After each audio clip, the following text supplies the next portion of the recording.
Bienvenue dans cette vidéo bilan fin 2024. Je vais partager avec vous mes meilleures lectures de cette année, faire un petit bilan, voilà, tout simple, sans fioriture.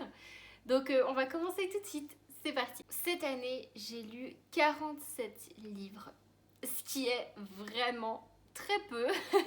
Durant le mois de juillet, très exactement, je n'ai pas lu un seul livre. J'ai passé un mois sans lire, le mois d'été. Je sais même plus ce que je faisais en juillet, mais je n'ai pas lu. Pour vous dire, en 2023, j'avais lu très exactement 119 livres, ce qui est plus du double de cette année. Néanmoins, avoir lu moins de livres, ça ne veut pas dire avoir eu une moins bonne qualité. J'ai fait, je pense, une meilleure sélection en termes de livres et donc j'ai eu pas plus de bonnes lectures, mais pas mal de bonnes lectures dans tout ça quand même. Donc c'était pas une mauvaise année en termes de lecture. J'ai eu aussi du coup moins de flops. Je vais juste vous en donner 3 que j'ai eu. Mais à part ça, c'était globalement bien. Et je sais que j'ai tendance à surnoter mes livres. Je note à chaque fois, dès que j'ai fini un livre, je note dans mon téléphone le nombre d'étoiles et j'ai tendance à surnoter. Du coup, avec vous, je les ai renotés en les mettant un peu à la baisse. C'est plus réaliste parce que j'ai tendance à faire ça à chaud et dès que tu as fini un livre, tu ressens encore un peu les émotions, donc tu as tendance à mettre une meilleure note que ce que c'est en réalité. Donc on va voir les meilleures lectures de cette année. On commence avec la toute première lecture au mois de janvier, À toute vitesse, de Sonny Way Loomis. Un petit MM dans le monde de la course automobile, des racers, je crois qu'on dit. Voilà, très mignon. C'est un peu à la Cars 3. Je ne sais pas si vous vous rappelez, où il y a Cars qui est un peu l'ancien, qui a déjà tout gagné, et il y a un peu le petit nouveau qui arrive, et une sorte de rivalité qui se fait entre les deux, mais avec aussi un mélange d'admiration et tout ça. Donc, petite romance entre les deux. Ensuite, nous avons Les Rivaux du Paradis de Marie H.G. Deux ennemis qui vivent dans le même immeuble et qui se font des tonnes de crasse, mais en réalité, ils s'aiment bien. Shaun de Marie H.G. Encore une fois, elle fait de toute façon énormément de livres, elle en publie beaucoup, elle a aussi beaucoup de noms d'autrices différentes, notamment Erin Graham, qui écrit aussi beaucoup de livres, et c'est cette même personne, Marie H.G.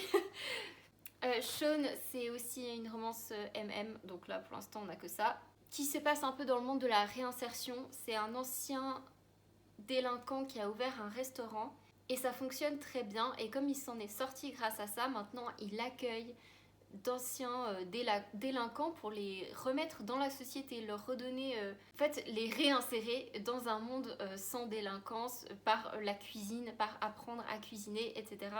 Donc il y a une petite romance qui va se faire à ce niveau-là et c'était très sympathique. Ensuite on a du fantastique, Fais-moi t'aimer. C'est même pas du fantastique, c'est carrément de la fantaisie dans un monde de fées où il y a dans la ville ou dans le monde il y a les différentes zones, le printemps, l'été, l'automne et l'hiver, sauf que l'hiver est totalement bloqué du reste depuis que le prince a pété un plomb.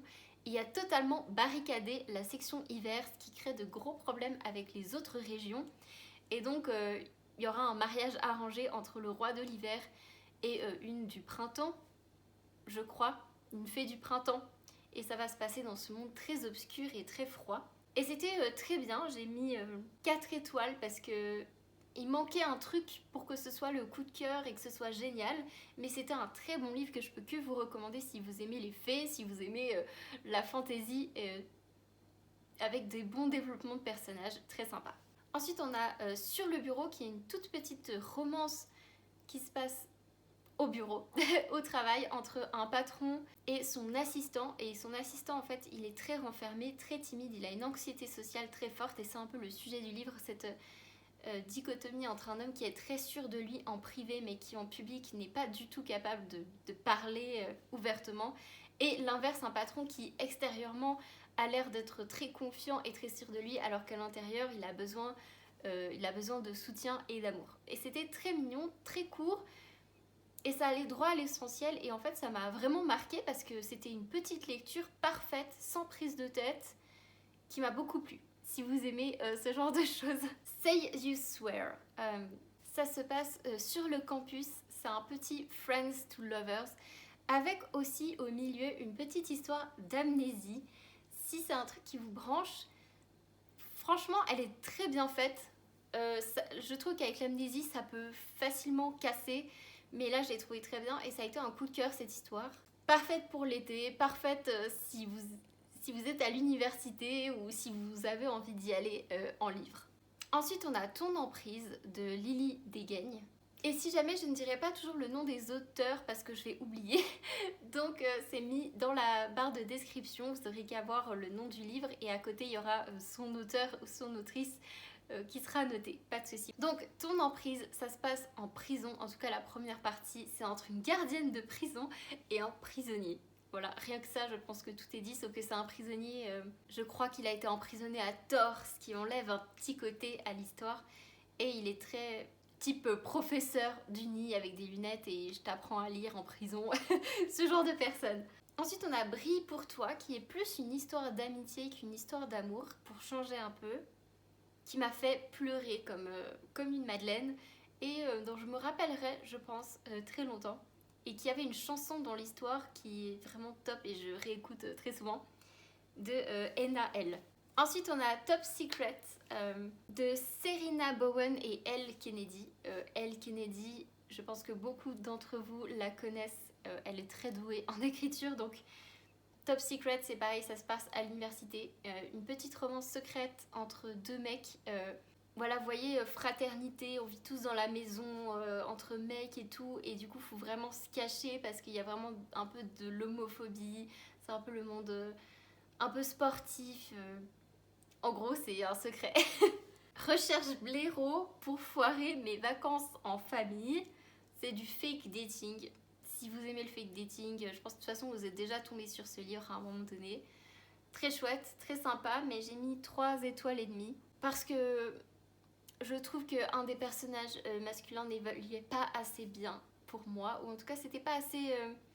c'était pas juste comme je voulais, mais c'est un livre qui est quand même très sympa, de Noémie Dargaud. Ensuite, on a Le Roi Dragon. C'est une fantaisie fantastique, homme-femme aussi, avec un roi dragon. Il y a une espèce de compétition pour avoir la main de ce roi, ou une compétition très mortelle, et ils ont des pouvoirs magiques qu'ils peuvent utiliser. Et le pouvoir magique de la fille est super cool. Elle peut utiliser les métaux dans tout ce que ça veut dire et c'est vraiment trop cool. Il y a des combats super bien faits, une petite romance sympathique, des personnages, des complots. En fait, je pense qu'il y avait tout dans ce livre. Tout était là, tout était bien. Donc, et il y avait des dragons aussi, il y avait des dragons, des faux alliés, des trahisons. Un peu Hunger Games parfois, un peu une vibe Hunger Games. Très très cool. Franchement, je vous le recommande. Je crois que c'était pas forcément un coup de cœur, mais c'était un 5 étoiles. Et c'est de Lucie Chaponnet. Voilà. Ensuite, on a eu Assistant to the Villain de Anna Nicole Maurer. J'ai fait un vlog lecture où je lisais ce livre et c'était fabuleux. Il circule beaucoup en ce moment, vous l'avez sûrement déjà vu. Ça se passe dans un monde fantasy où c'est une petite meuf toute sunshine, toute lumineuse et colorée, qui est l'assistante d'un vilain grincheux dans une espèce d'entreprise de méchants. Et il y a le tome 2 que j'attends avec beaucoup d'impatience. La société très secrète des sorcières extraordinaires, dont je ne me rappelle plus le nom de l'autrice, mais de toute façon c'est en barre de description, qui était aussi dans mon vlog lecture. Voilà, des petites sorcières, un peu de magie, beaucoup d'ambiance positive, très automnale et hivernale. Twisted Love de Anna Wang. Il est sorti il y a très longtemps celui-là, je sais que beaucoup de gens l'adorent. Personnellement, j'ai mis 3 étoiles et demie. Donc c'est quand même bien, j'ai beaucoup aimé, mais c'était trop rapide. Pour moi, il manquait plus de développement, plus de temps, plus de scènes, plus de chapitres. Il manquait beaucoup de pages. À mon avis, ça manquait un peu d'équilibre. Et j'ai oublié, mais il y a aussi Gothicana de Runix, qui était aussi dans mon vlog lecture. Dans mon vlog lecture d'automne, il y a vraiment eu 3 coups de cœur. ce qui est assez exceptionnel, je m'y attendais pas, et un flop que j'ai mis dans les flops d'ailleurs. Ensuite, on a eu Hors la loi et son tome 2 de Gareth Lay dans le monde des bikers. Beaucoup de combats, de sang. Si vous aimez les bikers, vraiment si vous aimez ça, mais si vous aimez aussi l'amour, c'est super chouette. Le monde des bikers est très bien fait et en fait, c'était vraiment une famille. Et je pouvais redire les noms et la fonction de presque tous les gens du club, tellement ils étaient intégrés à l'histoire. C'était pas, le monde du biker, c'était pas seulement un accompagnant à l'histoire d'amour, ça faisait vraiment partie de l'histoire en intégralité. Il y avait des clans ennemis de bikers à combattre, des alliances à faire, des combats au pied de biche et au couteau, des motos, des relations familiales, des relations amoureuses, en veux-tu, en voilà. 2 tomes. Parfois, sur le deuxième tome, j'ai trouvé que ça allait un petit peu trop en longueur pour moi et que c'était un petit peu trop action et on n'était plus trop dans l'amour, mais top, allez voir si vous voulez voir. Ensuite, de la même autrice, je crois que c'est une autrice Gareth Lay, parce que j'étais sur la lancée, j'ai lu Le secret de Dom. C'est un footballeur professionnel hyper connu qui cache son homosexualité parce que c'est un footballeur, il n'y a pas d'autre raison, qui va sortir avec un mec SDF et j'ai trouvé ça super original d'avoir un héros SDF sans domicile fixe et de voir un peu c'était quoi la vie comme ça. Alors j'imagine bien sûr que c'est romantisé, que c'est pire dans la vraie vie, mais il y avait aussi un peu une histoire de drogue, mais pas trop. Moi j'aime pas trop quand il y a de la drogue, ça me met mal, les addictions. Donc ça va, il n'y avait pas trop, mais il y avait un petit peu de ça. Donc histoire d'amour très cachée, secrète aussi, avec une personne SDF qui ne disait pas qu'elle était SDF. C'était un secret un peu, et ça n'en faisait pas tout un plat, et en même temps ça ne minimisait pas l'horreur que c'est. C'était vraiment un équilibre qui était bien fait. Peut-être qu'avec le temps, ce livre baissera un peu de notes pour moi, mais comme je l'ai lu il y a pas longtemps, il est encore bien frais dans mon esprit et j'aimais l'originalité. Et j'ai lu un livre il y a pas longtemps qui s'appelle... Je vous le note là. Je me rappelle plus le nom, mais j'ai lu il y a vraiment quelques jours à peine. Donc il est vraiment frais dans mon esprit. C'est un peu un remix de La Belle et la Bête, sauf que c'est dans notre monde et c'est juste un homme qui a eu un accident et qui a perdu ses 2 jambes, genre amputé ses 2 jambes, terrible. Et c'est un richissime milliardaire qui va s'enterrer dans un manoir sur une île et qui fait fuir toutes ces infirmières. Dès qu'il y a une aide infirmière qui arrive, il arrive à la faire fuir. Donc finalement, on a notre petite étudiante, enfin elle sort d'études, qui va venir l'aider et elle va réussir à l'apprivoiser. Et j'ai trouvé que c'était un petit peu rapide, la manière dont elle l'a apprivoisé, mais c'était quand même un bon livre raisonnablement bien, je dirais 3 étoiles et demie, presque 4. C'était pas mal. Il y a eu 3 flops, malheureusement. Mienne sera la nuit, du même blog dont je vous parle depuis le début, de Léanor Lark. Voilà, des fois ça passe, des fois ça casse. C'est une histoire de vampire qui avait beaucoup de potentiel, mais ça ne l'a pas fait pour moi. Mais je l'ai quand même lu en entier.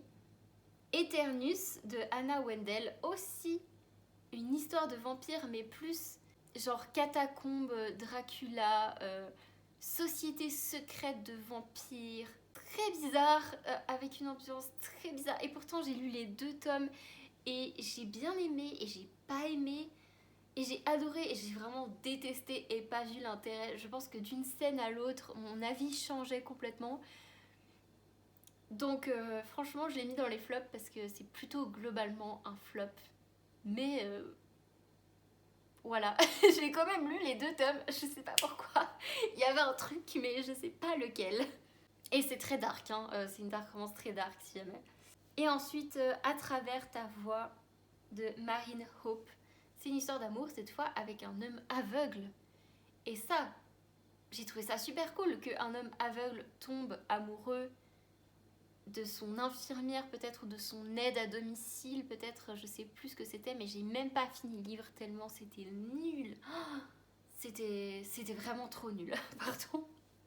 Mais si vous voulez essayer, si le concept vous plaît, vous pouvez quand même tenter le coup, mais j'ai pas aimé du tout. La relation entre les deux ne me plaisait pas. Voilà, donc je vous ai vraiment pas parlé de tous les livres, ça valait pas le coup. Mais s'il y a un ou deux livres qui vous a tenté, vous pouvez essayer. Les étoiles et les goûts, c'est subjectif. J'ai pu adorer quelque chose que vous avez détesté et inversement. Mais j'espère quand même que cette vidéo vous aura plu. Ça m'a fait aussi pour moi un petit bilan. Comme ça, si un jour je revois cette vidéo, je pourrais me rappeler de ce que je pensais de ces livres à ce moment-là. Parce que les avis, ça peut changer aussi avec le temps. Donc voilà, moins de lecture cette année. On verra l'année prochaine ce qu'il en est. Merci d'avoir suivi cette vidéo jusqu'au bout. Les noms des livres et des auteurs sont aussi en barre de description. Je vous souhaite des très bonnes fêtes de Noël. On se retrouve la semaine prochaine pour une nouvelle vidéo. Bisous à tous, bye bye!